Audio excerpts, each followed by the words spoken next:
Hi and welcome to another episode. So we've got a vampire accelerator, the world's fastest 68K accelerators, powered by the Apollo.core.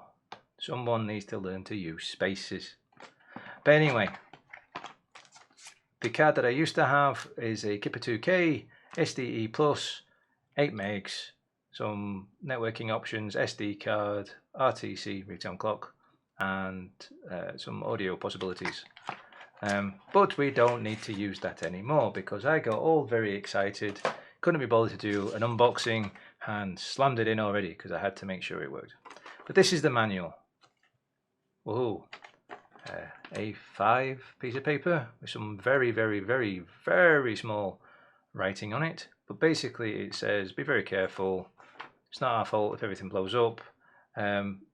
Stick it inside your computer, install some software, go to their wiki pages, hang out on their IRC, Internet Relay Chat, and check out their wiki pages and go to their forum and look at stuff. The people in the forum seem friendly enough. They don't seem a scary bunch.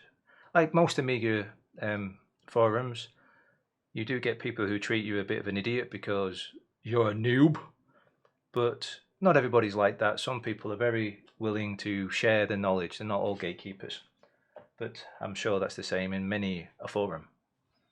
So then, 1200 stuff. All these fancy wires. I don't need the blue mat anymore. I was just making sure with anti-static and stuff while I was moving the old card and everything like that. So a little bit of dangerous, a bit of ooh. As you can see, the Amiga is turned on.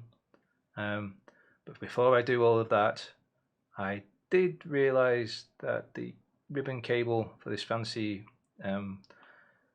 PCB keyboard replacement thing that I did, moving it backwards and forwards, I actually knocked it out of place a little bit and I messed up the caps lock and I thought I had blown it, but I hadn't. It was just the cable came out a little bit. But because of that adventure to figure out that I had not blown the LED, I discovered, ta-da, I actually had other coloured LEDs hanging around in the house, and the anode bit of the LED, I can never remember which bit is which, but basically you get your LED, you get the one the same size, and then you match them up and you make sure that actually the triangle bit is on the same side as the other one is, because basically there's two legs that bend out of the way, and you bend yours out of the way and then you replace it and you put it in, because there's no resistors, there's no soldering, so anybody can do it as long as you've got a screwdriver and the correct sized LED, and you enjoy unscrewing and putting back together again 27 little screws, which you must not lose because it keeps pressure up behind. So because we've stuck off Vampirian, I thought a little bit of red would be nice, and it matches up with all the fancy colours that I have over here as well. I digress though. Some other famous YouTuber says that, doesn't he? Other famous, as if I'm famous. Anyway, let's move this out of the way oh so gingerly. Do not want to ruin everything. And there's the vampire. There we go.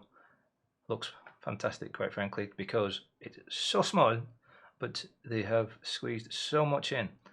The next core I'm really looking forward to getting, because they're going to update the IDE, and they're going to update the speed of the memory, and they're going to do some more fancy stuff to the FPU, the floating point unit. Don't ask me to explain all of that. I know basically the FPU is to do more number crunching, but it's not quite as good as an original just yet. Give them a chance. They need to program it up.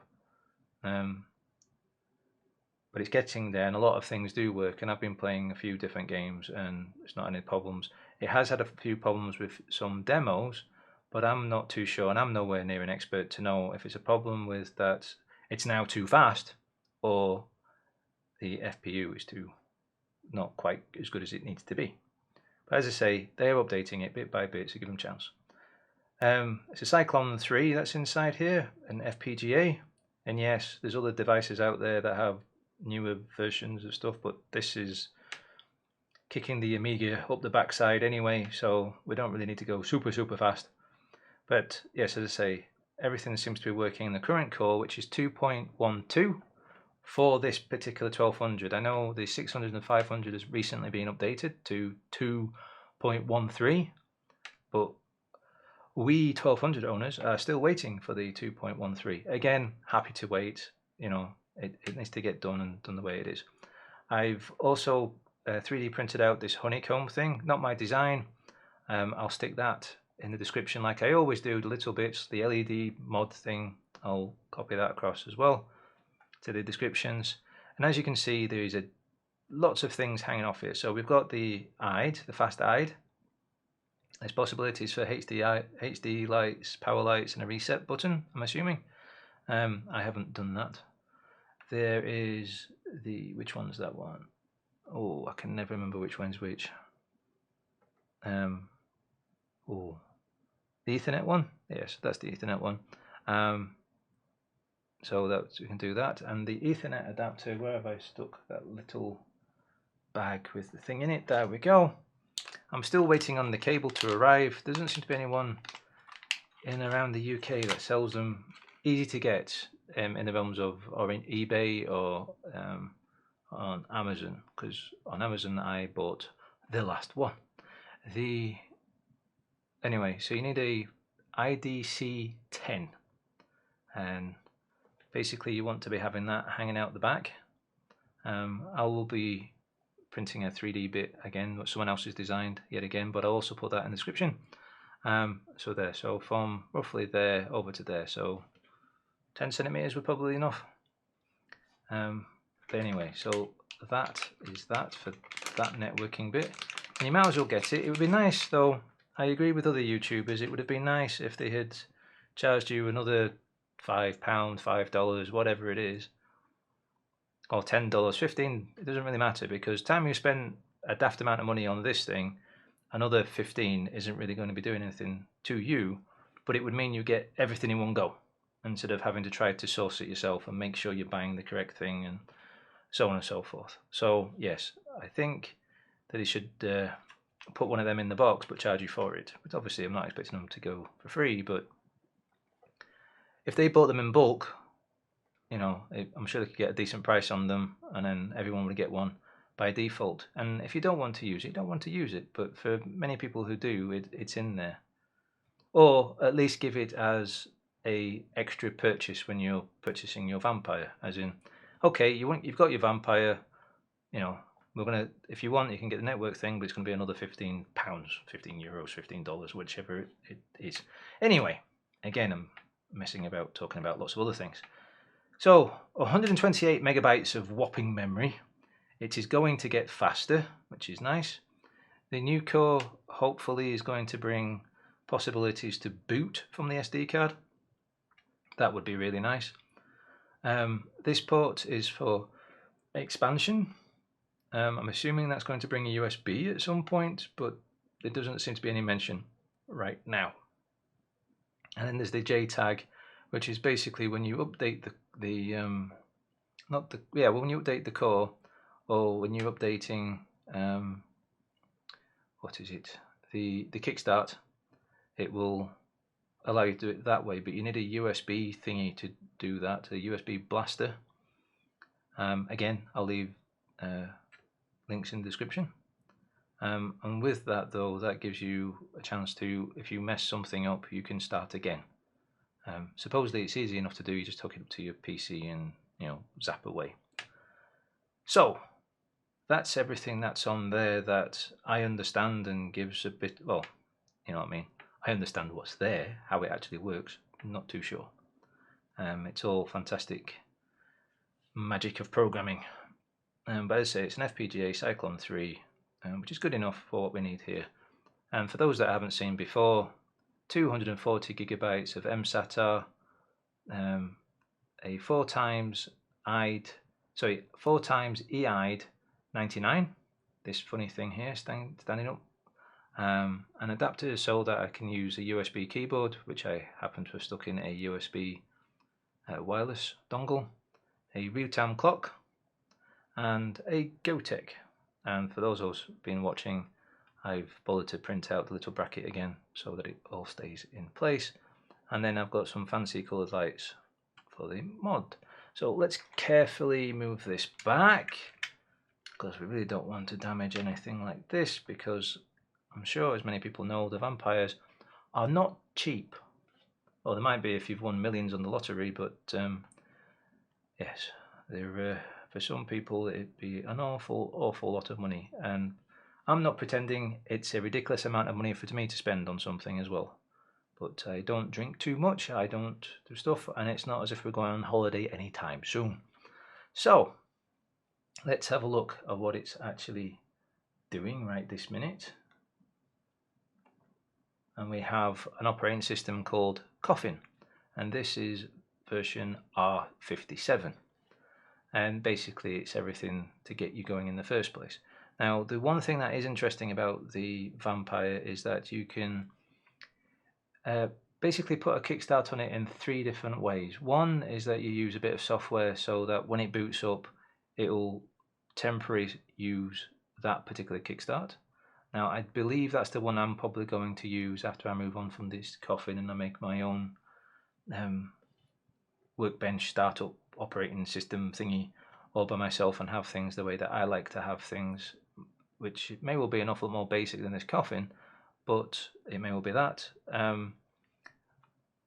And you can have it that you flash it directly. And what was the third one? There was a third one. Oh dear me, that's not very good, is it? Let me have a read, because I've just gone forgotten. It's gone clear out my head. Back in a minute. Ah yes, silly me. The other version is that you can actually put it on a micro SD card and put it in the micro SD slot there, and it'll boot up from there. I completely forgot about that one because that's one I'm not going to be using.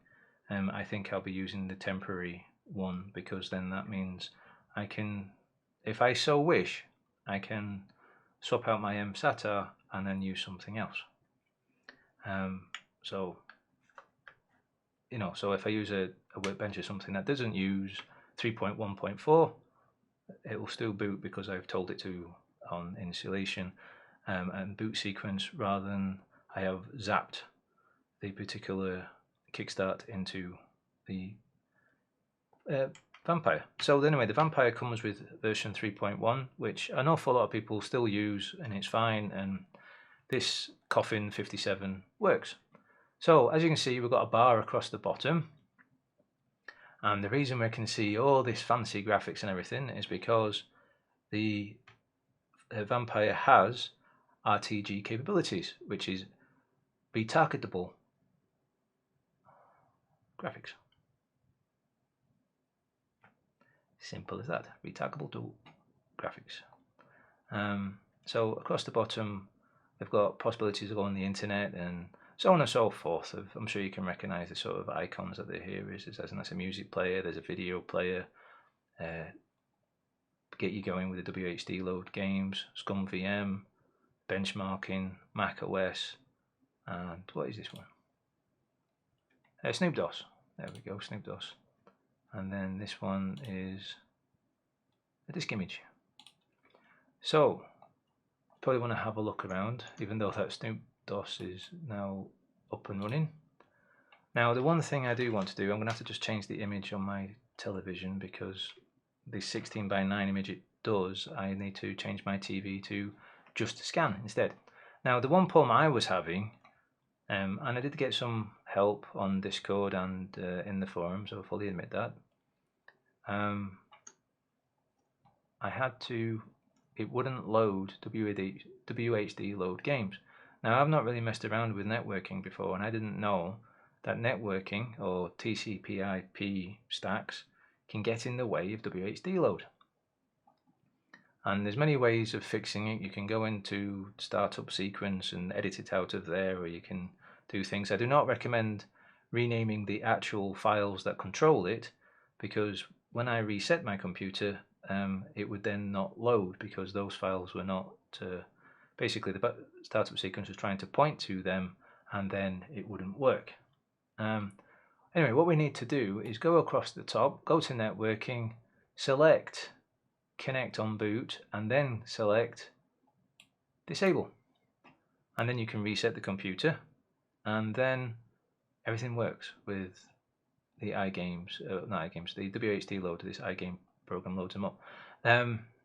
So that's a little bit of a tweak that I think, quite frankly, it should be set to default maybe, because if they're not going to be supplying the Vampire cards with network capabilities straight away with the the adapter, then what's the point of having the operating system pre-set up to use that? One of those little things that maybe someone's not overlooked because they actually do have networking on their computer and don't really play games. Anyway, the other thing with all of this is that there's an awful lot of stuff pre-installed, not just for the system folder. So you've got your utilities and you can, like, all that stuff's installed. And then we've also got the preferences. Now the preferences is something that you probably want to come and have a play with, because you want to set it up to the highest resolution that your TV can handle. Now that's probably going to be 720p, because it doesn't allow you to go up to 1080, at least not currently. I don't know what they're going to do in the future, but currently you can't do 1080, so at least not by default, as I say. So you go into here, you search it out, and you find your 16:9 and your 720 and your hertz and everything, and then you save. And then you come across to Picasso 96, and this too you also set to 720, and make sure it's what you want, and click save. And then you also come across to this PVS and tool types, and select the Vampire GFX graphics, and again you press save, and then you reboot, and then again everything should be all nice and everything and working, if your monitor stroke TV picks it up properly, because it's not HDMI, it's digital video, which is slightly different. I'm not going to get into a discussion about all that, but it is. And what else was there in here? Oh yes, for getting this Coffin across, you need to use an imaging program, and again I'll put all the descriptions in below that you can use, or at least I'll point you to a link to the Vampire part of the wiki directly, which explains everything you've got to do. But basically you've got to get an image going, and that allows you to boot up. But then if you need at least 32 gigabytes of an SD card. If you've got this, well, let's go back. Where are we?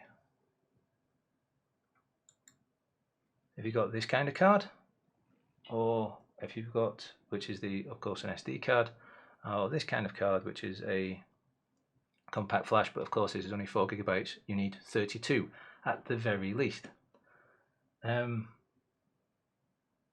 What I do want to say is that with mine I had 240 gigabytes of msata, so that's a fair bit bigger.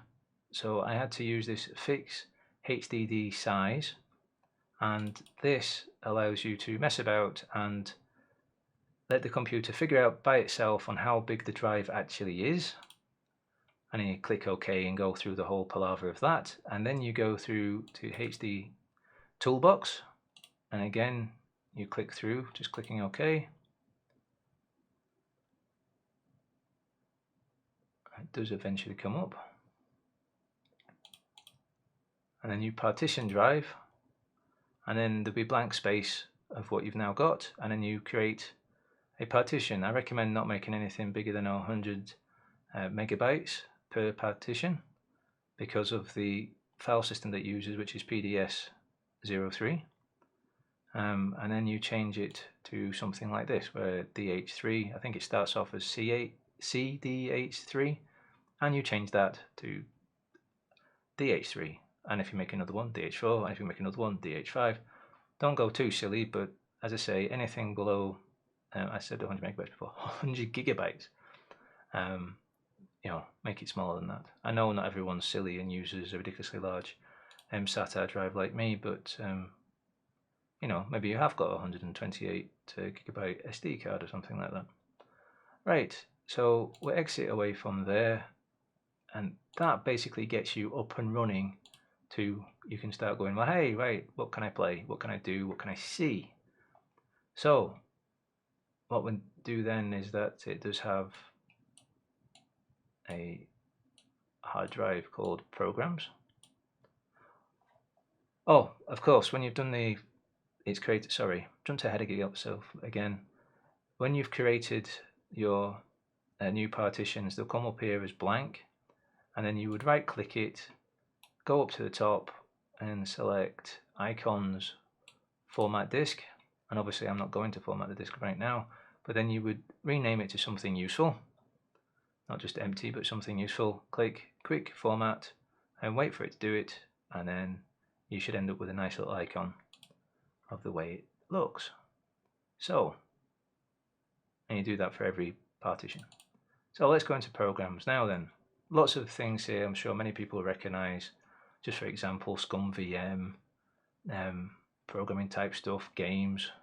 I'm sure you're jumping ahead and assuming that's WHD load, fractals, benchmarking, 3D and 2D, emulators, demos, tools, and videos and temp stuff. I mean, what's in the temp stuff? I have no idea what these are. It seems to be hidden anyway. I may well have things. I have got things set that way. So what's hiding in temp? Yep, still hiding. I've been playing around, you will not see that straight away. So, tools. Ta-da! I know I've been rambling for quite some time already, but look all the different things you've got in here. There's icon things, there's well, there's still Snoop Doss, we played around with that. There's different, quite frankly, there's lots of things here. I do not know what they do. Someone can explain them to me, so we can all learn together. Put it in the description, in the comments below, so I can learn along with you, because we're all noobs together until someone knows something more. So let's all get better at knowing things bit by bit.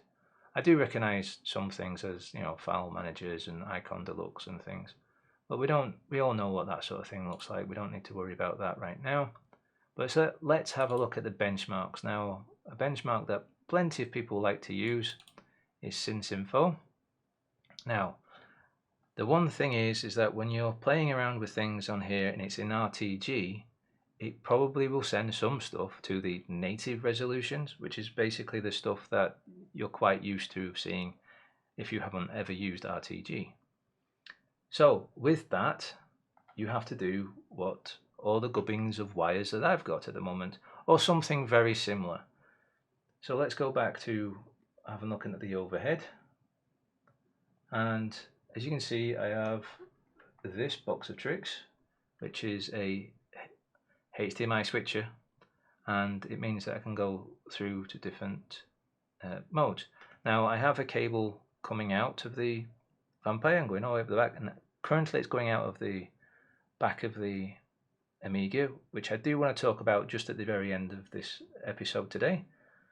But I've also got my RGB, in my case a SCART output, which is going to, you can just about see here, is my OSSC, and then that comes out and it goes into a splitter so that it can go off to my TV and it can go off to my capture card, which you can just about see there, which is an Elgato HD60S.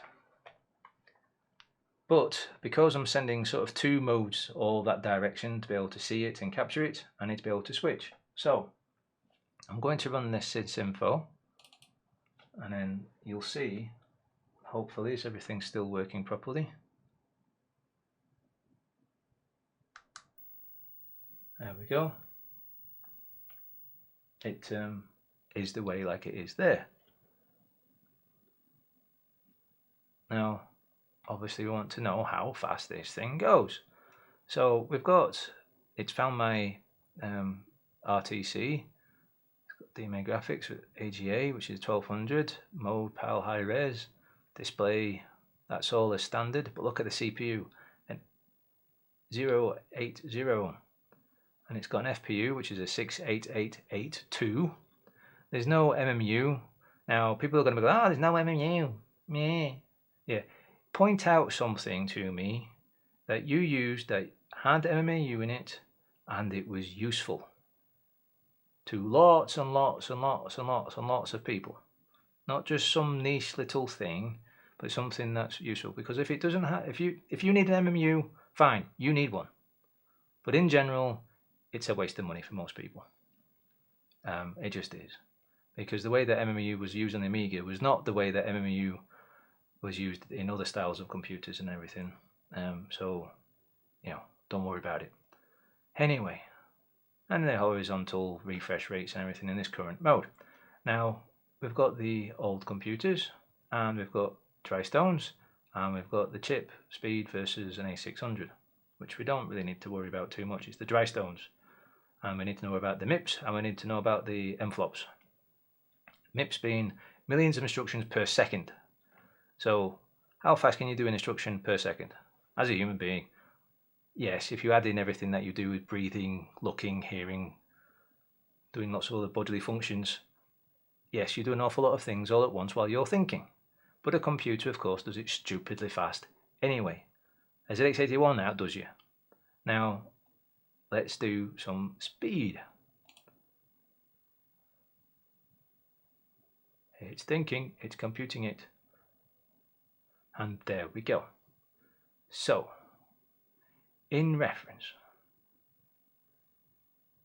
the Vampire Card 1200, at the moment, because it is going to get faster in the next core, hopefully, because they're going to be increasing the speed of the chip memory. Currently at the moment, the dry stones are 147,276. That's ridiculously fast. Ridiculously fast. MIPS 153.73 and the MFLOPS 81.67. Now, it doesn't really matter if you understand these numbers or not. Just understand that that is stupidly fast. Because an A600 can't do anything like that, or an A500 or an A1200 at stock, or even an A4000 at stock can do numbers not that fast. So this is amazing how fast this is. But I do like the comment, hush, vampires. Now, we can have a look at the memory. And it points out it's got that kind of memory.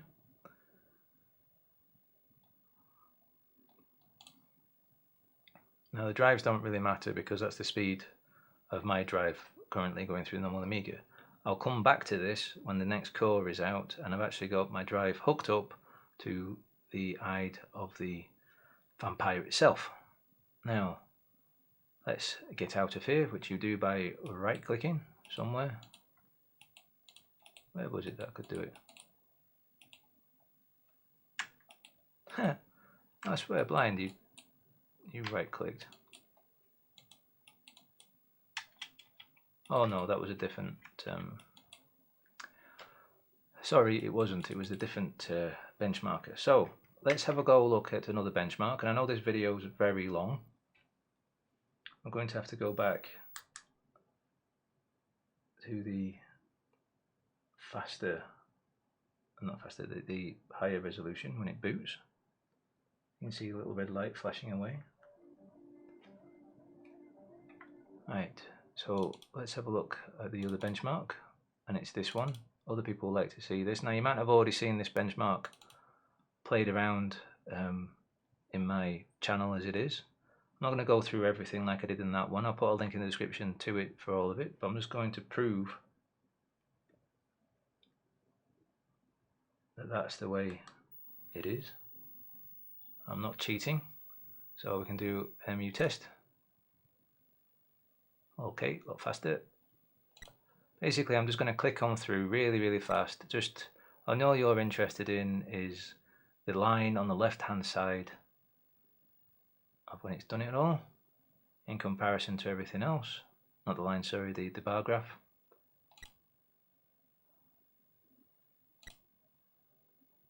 Because I did have some people saying you faked it. Yeah, right, as if I'm intelligent enough to fake it.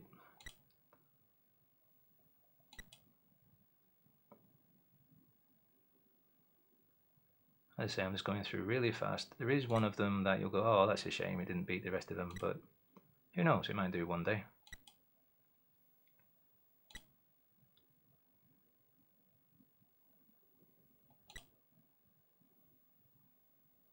Now the one thing with the way that it computes Tristone is a little bit different than InfoSys, and I think that's because this is an older way of doing things. I mean, last time it was updated in 1993. Sysinfo is more of a up-to-date version, so it's more realistic, whereas this does put out some bigger numbers. And I realise it's also thinking that it's an 060, but again, it was never programmed to do anything more than that, because there was never anything more than that at the time.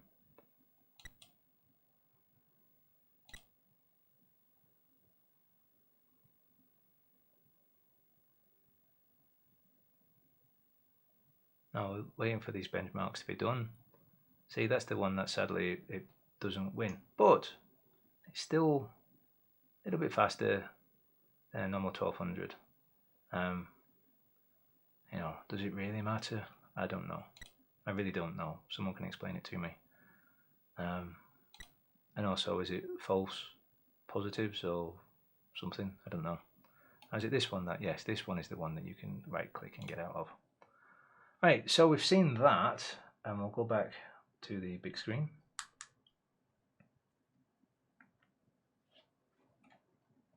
And then let's have a look at a demo, because we all like demos.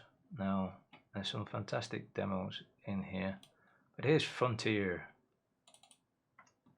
Now, obviously this is, you know, Elite. Oh, missing a bit already. Let's show that. Now, have a think back of, have you ever seen this as silky smooth as this?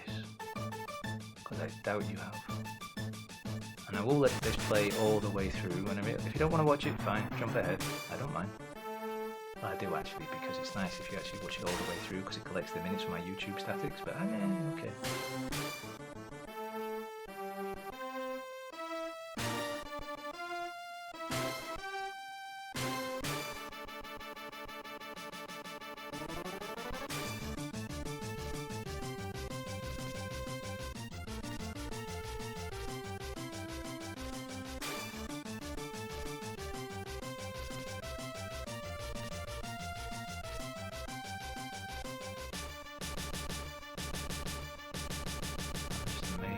Good this is. I mean, if we had Amigas like this back in the day, I would have gone, ooh, I'm keeping my Amiga.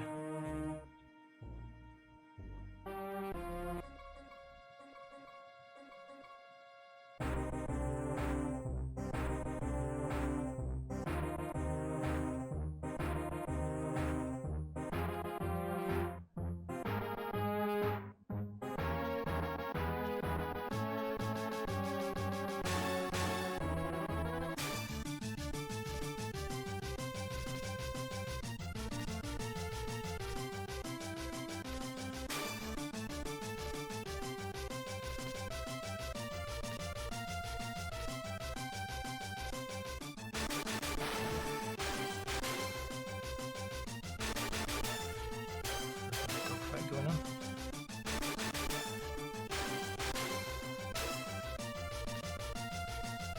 I've not accelerated this in video or anything like this. This is exactly how it is, as it's playing right in front of me right this minute.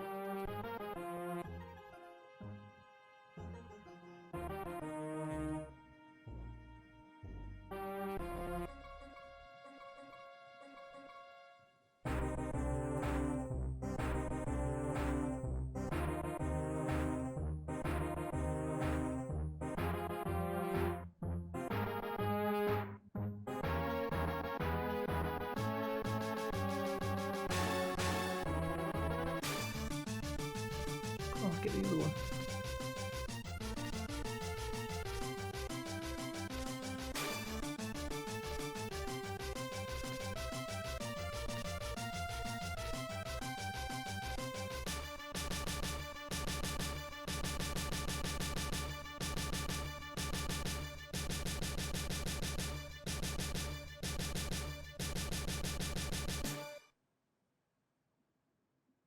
There we go.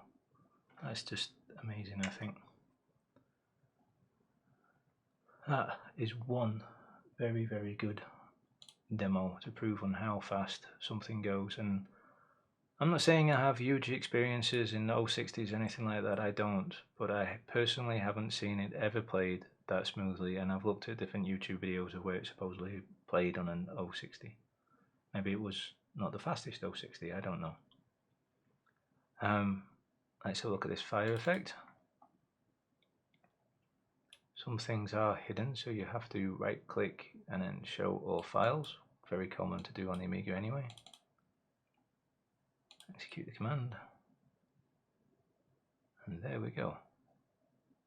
Flame effect. I remember it used to being that there was kind of a benchmark on, even on the PC, to be able to do such things. And then, when we've done that, there's obviously other demos from the WHD load, lots of quite amazing things. Let's have a look. Where was the, is it elude ones? Where are they?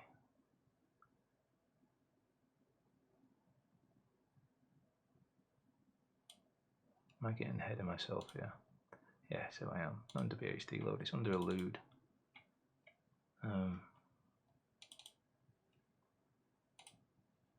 Anyway, the point is that there's lots of different demos and lots of things to search through. I'm not going to bore you with everything, because I could quite happily sit here and click every single one and make sure what I've got. Now, as I said, not all demos work to the way that you would like them to. I don't know if it's because the process is now ridiculously fast and the timings of the demo are confused, can't keep up. I don't know if it's because it can load stuff in quicker. I don't know if it's to do with the FPU not being quite the way it needs to be programmed to be an FPU inside the FPGA. That's an awful lot of letters, but I hope you understand what I'm getting at. But it doesn't really matter when they don't all match up for the benefit of what you're getting out of the Vampire as it is right this moment here of August 2020.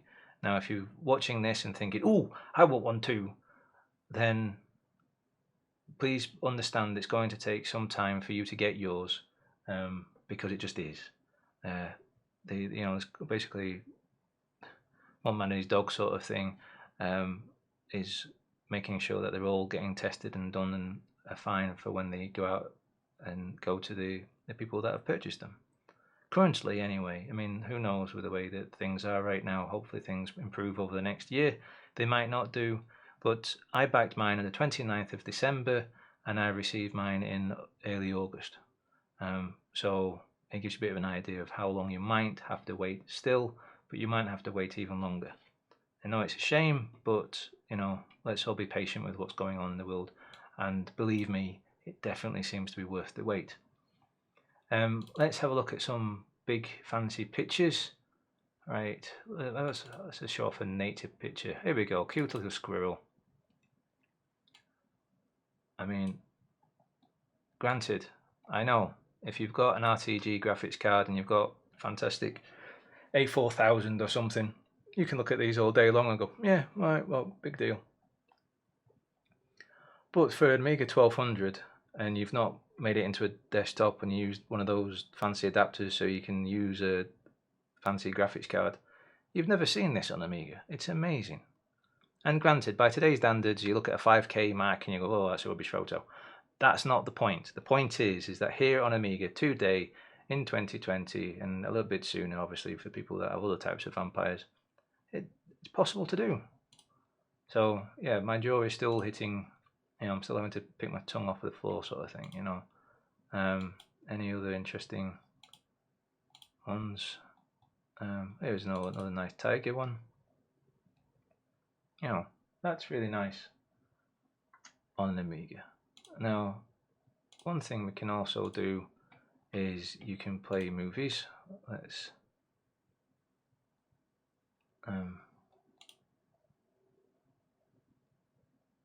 what can I play from here? Oh, nothing. See, I don't know where everything's hiding right now. Maybe it's this bit I'm supposed to. There we go. Right. trying to see something that I'm not going to get banned from YouTube.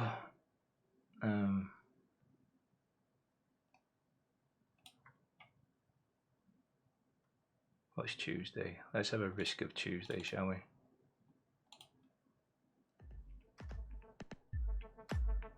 There we go. Play videos. Looks a bit not maybe the best video, but I don't want to get banned off of YouTube playing music videos or MP3s. But it's possible to play MP3s, play videos, look at your file browser, look at pictures, all at the same time. It's amazing. ScumVM. Let's load up the latest version. Things are a little bit slow to load, but that's because, you know, they're very big things. So again, here we go. Beneath the Still Sky is free to play around with. So let's start that one. I'm sure they're probably all free to, no, maybe they're not, but that one definitely is. I know you can get that free from ScumVM. So I'm playing this one. So here we go. We get to play games from ScumVM. I need to play around and find out if they're talkie versions or not, you know, from the things. So it's nice to see that you can play games like this. The default setting seems to have put interlaced on. That's neither here or there if you decide you like them or not. Right. So, there we go, you can play that. So, right now though, let's reset and go back and then have a look at the games.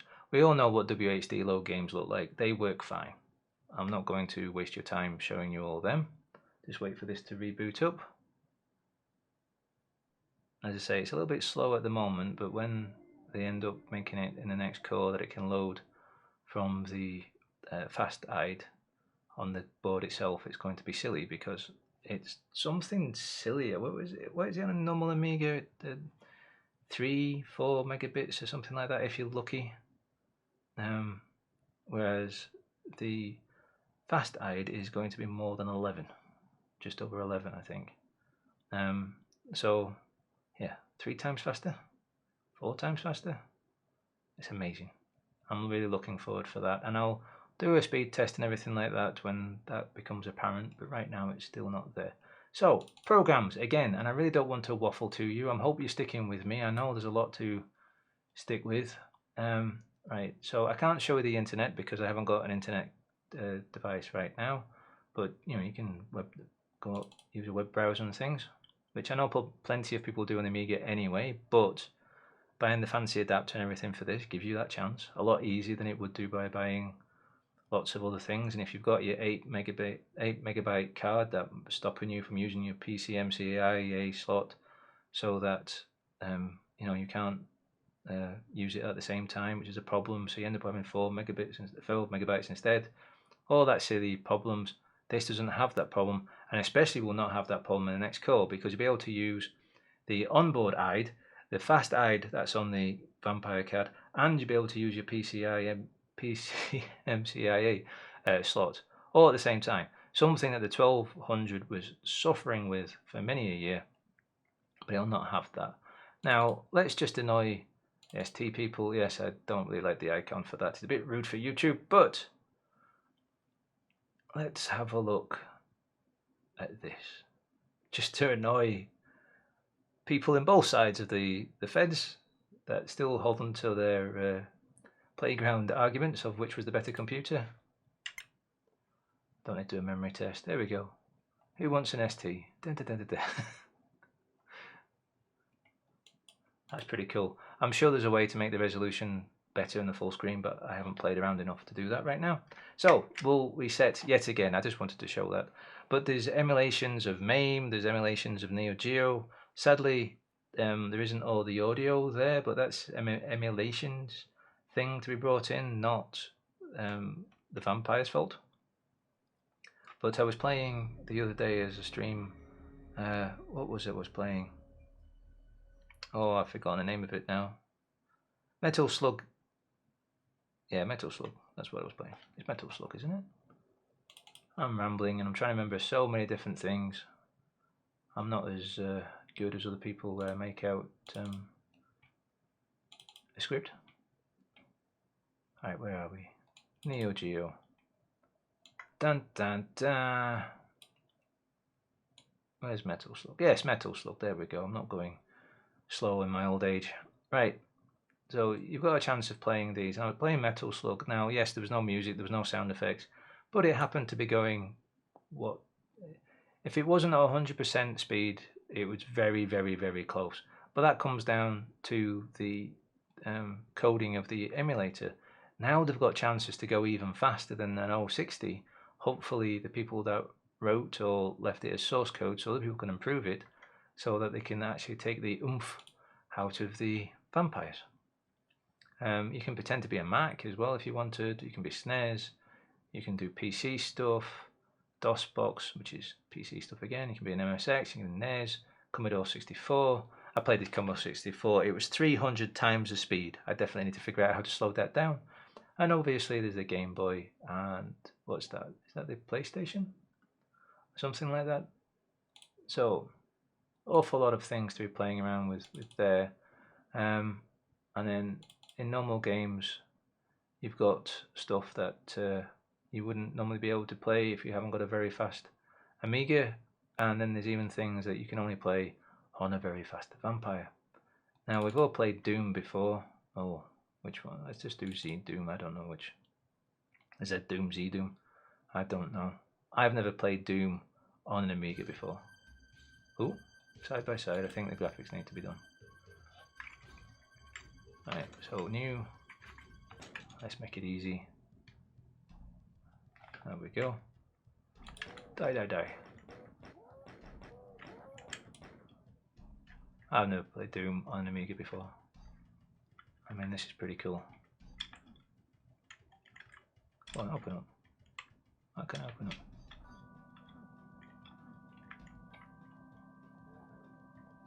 Go all around there, don't we? And select everything. Whey! Don't get too dizzy following me. There we go. Dum de dum de dum. It's been ages since I played Doom. Go on, open the door up. It's as if I can't. There we go. Oh, didn't like the space. It's right clicking. That's what's wrong.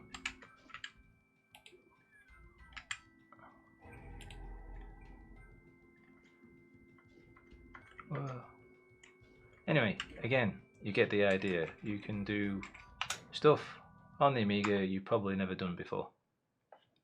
Now, as I say, there's lots of things to be covering. If there's anything that someone wants me to do, if they want me to load up a certain demo, what I can do is, you know, in an episode in the future from demos that have been requested, I can do 2 or 3 and put them all together as a separate one, not as a weekly thing, but you know, as a separate one entirely, so that for those that are interested get to watch it, and those that are not interested can skip on by over it in a very polite way, of course. So let's bring back my wonderful hands. So the last thing I wanted to talk to you about was what I wanted to do with this. Now, obviously, as I say, the little slot at the back here, I'm going to do a 3D print for the networking thing when I eventually get the cable. But at the moment, I'm going to turn the Amiga off because I don't want to accidentally fry something. It's all very far too expensive now. Was the digital video out, which we all know what its real name is, but let's call it that. What I want to do with this is stick it over here, but the RF is in the way, which is the one that an awful lot of people would have used back in the 90s to stick it up to their colour TV in their bedrooms. Now, this is a complete waste of time now because all the TVs moved across to digital and so on and so forth. I realise plenty of people like their CRTs, but you get the idea. Now, supposedly, it's very easy to desolder this to even someone with my skill level and get rid of it. And then, though, what you end up with some holes in the motherboard because it's soldered directly to it. And then, though, what I should be able to do is with this, something else that I 3D printed out today. Again, it's a design that I've found on Thingiverse. I've forgotten the name of the person that did it, but I will link to it in the description like I always do. And the idea is, and I'm not too sure which, there's the top, there we go. You stick this in here because the person that designed this also cleverly bothered to point out which are the digital video cables is the best one to buy. And giving you a link to a certain big shop on the internet, and you buy one of them. So I have done that because I can read, and I've done it that way so that now, though, this will, I can't really sort of drag it in over here, but that will go in through the case. I'll not be having it coming out the back first. It'll just weave its way around over the case underneath this direction and pop up over here. It's just long enough.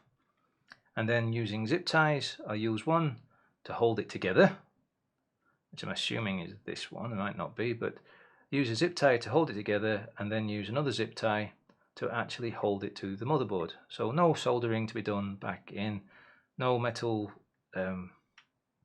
screws or anything like that. That might make an accidental short.